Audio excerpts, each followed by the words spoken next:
In a small town where everyone knows everyone, two women arrive with nothing but faith. Naomi, a widow who's lost everything, and Ruth, her young daughter-in-law who refuses to walk away. When Naomi told Ruth to go home, Ruth looked at her with tearful eyes and said, "Where you go, I will go. Where you stay, I will stay. Your people will be my people, and your God, my God." Ruth 1:16. They move back to Naomi's hometown, a quiet place filled with memories and maybe a chance to start over.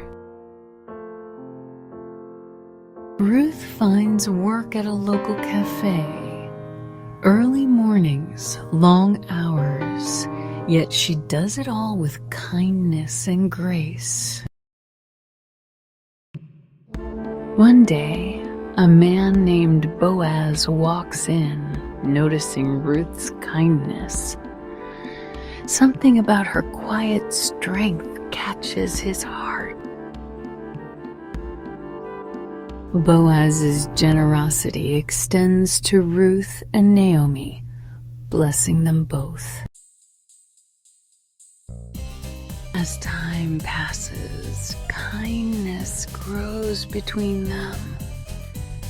Not the kind born of romance, but of respect, faith, and hope.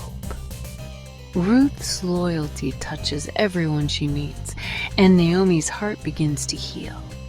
One evening, Ruth goes to speak with Boaz on the rooftop of his cafe.